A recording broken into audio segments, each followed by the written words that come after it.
हरि ओम। इदं राष्ट्राय इदं नमः। आप सभी का स्वागत है पथिक संदेश के लेख पाठन की श्रृंखला में, जहां आज हम चर्चा करेंगे श्री चंद जी के यात्राएं, जो महान संत उदासीन संप्रदाय के रहे हैं, उनकी यात्राओं पर चर्चा करेंगे। कल जो हमने चर्चा की थी, उनके जो आध्यात्मिक गुरु थे श्री अविनाशी मुनि जी, उनके बारे में हमने जाना था। आज के अंक में जो सितंबर माह का जो आवरण कथा थी, उसमें श्री चंद जी के जो यात्राएं हैं, देश को जगाने वाली जो यात्राएं हैं, उस पर चर्चा करेंगे। इससे पहले हम पाठ शुरू करें, आज का अंक आपसे अनुरोध है कि आप इस चैनल को लाइक करें, इस चैनल को सब्सक्राइब करें, इस पोस्ट को लाइक करें, और अच्छी लगे तो अपने प्रियजनों मित्रों में भी इसको प्रेषित करें, शेयर करें। तो आज की इस श्रृंखला का आज का नया जो लेख है वही है राष्ट्र जागरण और देश जोड़ने वाली बाबा श्रीचंद की यात्रा है। जो संपादक लिखते हैं ऊपर, जिस तरह श्री गुरु नानक देव जी ने चारों दिशाओं में यात्राएं, जिनको उदासियां बोलते हैं, कर देश दुनिया में ज्ञान का प्रकाश फैलाया और मानवता को एकता के सूत्र में पिरोया, उसी तरह उनके अंश बाबा श्रीचंद जी बाबा गुरु नानक जी के सुपुत्र हुए, ने भी दुनिया के चारों हिस्सों में यात्राएं की। उन्होंने न केवल हिंदू समाज को स्वधर्म के प्रति जागरूक किया, बल्कि ऐसी महान विभूतियों को भी प्रेरित किया जो मुगलों और अन्य विदेशी शक्तियों के खिलाफ देश की स्वतंत्रता की लड़ाई लड़ रहे थे। धोने की परंपरा। अग्निदेव को साक्षी मानकर तपस्वियों द्वारा तप करना भारतीय परंपरा में आदिकाल से प्रचलित रहा है। इसी परंपरा का अनुसरण करते हुए उदासीन जगत में धोने का प्रचलन हुआ। इसी धोने की विभूति को उदासीन मुनियों ने अपनी देह पर धारण कर निर्वाण स्वरूप अपनाया। संवत 1575 में गुरु अविनाशी मुनि जी द्वारा कश्मीर में विधिवत दीक्षित होने पर धोना उदासीनाचार्य भगवान श्रीचंद जी के जीवन का अभिन्न अंग बन गया। यहीं से आचार्य श्री ने पूज्य गुरुदेव की आज्ञा को शिरोधार्य कर जन कल्याण निमित्त अपनी यात्राओं का शुभारंभ किया। यात्राओं के दौरान भगवान जहाँ कहीं भी पहुँचते, आसपास से लकड़ियाँ इकट्ठी कर धूना प्रज्वलित करते। वह धूना आचार्य श्री के वहाँ से प्रस्थान कर लेने के बाद तक भी अखंड रूप से प्रज्वलित ही रहता था। यह धूना भगवान की समाधि की निरंतरता में सहायक बनता। भगवान की आरंभिक यात्राएं दीक्षोपरांत गुरुदेव की आज्ञा को शिरोधार्य कर राष्ट्रोद्धार का संकल्प लेकर भगवान यात्रा के लिए निकल पड़े। श्रीनगर से चलकर उन्होंने सर्वप्रथम तिब्बत, भूटान, नेपाल आदि स्थानों की यात्राएं की। परंतु प्रदेश के लोग निष्कपट, भगवत प्रिय, अधिक श्रद्धालु होते हैं, इसलिए वे ईश्वर के भी अधिक निकट होते हैं। भगवान को उनकी सरलता, सादगी और प्रेमोत्कटता भली लगती थी, इसलिए वे सबसे पहले उन्हीं के कल्याण के लिए निकले। पर्वतीय लोगों में आस्था, विश्वास, परमेश्वर के प्रति समर्पण भाव की बहुलता और बौद्धिक तर्क का अभाव होता है। वे हितोपदेश को समर्पित भाव से ग्रहण करते और उसके अनुसार आचरण से शीघ्र ही मुक्ति पथगामी होते हैं। भगवान श्रीचंद ने उनकी इसी प्रकृति पर रीझ कर सर्वप्रथम उनके प्रदेश को अपनी चरण रज से पवित्र किया। वह जहाँ भी जाते वहीं गांव के बाहर आसन जमा लेते, पेड़ों की कटी टूटी शाखाओं आदि को एकत्रित कर अग्नि प्रज्वलित करते और समाधिस्थ हो जाते।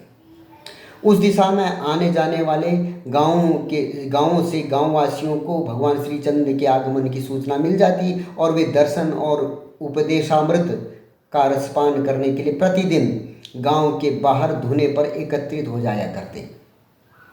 भगवान जब भी समाधि से उठते, भगवत जनों को उपदेश देते, उनकी सामाजिक, आर्थिक, प्रशासकीय स्थितियों और समस्याओं की जानकारी प्राप्त करते, उनका समाधान करते और समस्त ग्रामीणों को मांगलिक आशीर्वाद देते हुए आगे बढ़ जाते। इस प्रकार लगभग 2.5 वर्ष तक भारत के उत्तरी भागों में भगवान श्रीचंद ने पर्वतों की यात्रा की। काठमांडू, सिक्किम और दूसरे बड़े स्थानों पर कई कई दिन धुआं रमाने के बाद भगवान तिब्बत की ओर रवाना हुए। तिब्बत के पार चीन के उन प्रदेशों में भी गए जहां बौद्ध धर्म का प्रभाव था। आपने उस प्रदेश में श्रौत मत का प्रचार किया, जनमानस को वैदिक ज्ञान करवाया और लोगों में सनातन विचारों, सांस्कृतिक आचरण और मुमुक्षु वृत्तियों का प्रचार किया। उक्त पर्वतीय प्रदेशों में वज्रयानियों, यांत्रिकों और शाक्तों ने जनता को विकृत मानसिकता प्रदान की थी। उन लोगों के भोलेपन से लाभ उठाकर तांत्रिक लोगों ने पंचमकार, जिसमें पंचमकार में उन्होंने लिखा हुआ है जैसे मांस, मत्स्य, मदिरा, मुद्रा और मैथुन आदि के सेवन से मोक्ष प्राप्त के सपने दिखाते थे, जो तांत्रिक आदि लोग थे। परिणामतः कुछ पर्वतीय घाटियों में तांत्रिकों ने ऐसे मंदिर आज भी देखे जा सकते हैं जहां पशु बलि दी जाती है, मांस पकाया और उसी का प्रसाद बांटा जाता है। तो उस समय भी जब उनकी यात्राएं चल रही थी तो मदिरा पहले इष्ट को भेंट करते, फिर श्रद्धालु जन खुद खुलकर उसका सेवन करते। भगवान श्रीचंद ने इस प्रदेश की सामाजिक तथा धार्मिक स्थिति देखी तो भोली जनता के कल्याण के लिए उक्त लोगों से भरपूर टक्कर लेने के लिए वहाँ विशेष तौर पर सत्य सनातन वैदिक धर्म का प्रचार आरंभ किया। जनता के सन्मुख पंचमकार के आकर्षण की पोल खोली और सत्य में से परिचित करवाते हुए पंचदेव उपासना का रहस्य बताया। पंचदेवों में शाक्तों के लिए समान आकर्षण मौजूद था, इसलिए वे धीरे धीरे तांत्रिकों के दुष्कृत्यों और पाखंडों से अलग होकर भगवान श्रीचंद के मत में श्रद्धा रखने लगे।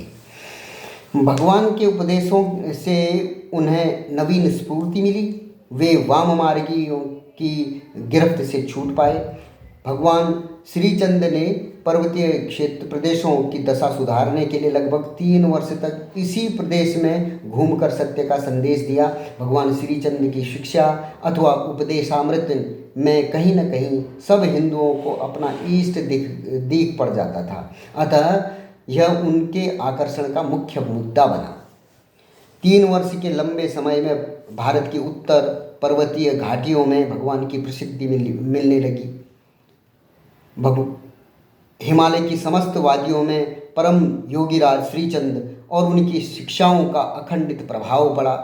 भगवान को घर से चले लगभग 10 वर्ष होने जा रहे थे। संवत 1568 से 1578 विक्रमी का वर्ष आ गया था। इनमें 5-6 वर्ष तो भगवान श्रीचंद ने पंडित पुरुषोत्तम कौल के पास शिक्षा का लाभ किया। संवत 1575 में मुनि महाराज अविनाशी जी द्वारा दीक्षित हुए और उसी वर्ष के अंत में गुरु आज्ञा से वे अपने मिशन के प्रचार में संलग्न हुए और निरंतर 3 वर्ष तक नेपाल, भूटान, तिब्बत आदि स्थानों पर मनुष्यता के यथार्थ धर्म अर्थात श्रौत धर्म का प्रचार किया। भगवान अंतर्यामी थे, वे भावी को वर्तमान में स्पष्ट देखते थे। उन्हें पिता श्री गुरु नानक देव जी के तीसरी उदासी से वापस लौटने और वहाँ उनके दिव्य दर्शनों की बड़ी उत्कंठा हुई। अतः संवत 1578 का आरंभ होते ही आपने पंजाब लौटने का कार्यक्रम बनाया। तो ये आज का लेख लगभग पूरा समय इस लेख में लगा। कल हम देखेंगे भगवान श्रीचंद जी की शिवाजी महाराज और उनके गुरु समर्थ रामदास जी से भेंट, उससे संबंधित एक जो लेख है उस पर चर्चा करेंगे। तो ये सितंबर माह का जो मुख्य आकर्षण रहा है वो बाबा श्रीचंद जी पर आधारित रहा है। श्रीचंद जी को हम जानें उनकी प्रासंगिकता को पहचानें और देश धर्म और राष्ट्र जागरण के लिए उन्होंने जो प्रयास किया उनका स्मरण करें और अपने आसपास में भी हम उनको बता सकें, ताकि जो आज विधर्मी अलग अलग बातों, छोटी छोटी बातों पर हमें तोड़ने का प्रयास कर रहे हैं, वो सफल न हो सके। तो राष्ट्रवादी पत्रिकाओं को पढ़ने, उनके प्रचार एवं उनके उन विचारों के संवर्धन के लिए आप लोगों से भी अनुरोध है कि आप इसको लगातार प्रोत्साहित करें, और आपसे अनुरोध है कि इस पोस्ट को लाइक करें, इस चैनल को सब्सक्राइब करें और शेयर करें। जो भी कंटेंट हम भेजते हैं इसको शेयर करें। हम रोज़ एक न एक लेख आपके सम्मुख रख रहे हैं। आपसे आशा है कि इसमें कुछ आपको सुधार का अवसर दिखता है या कुछ भी आपको लगता है तो कमेंट ज़रूर करें। बहुत बहुत धन्यवाद। जय श्री राम।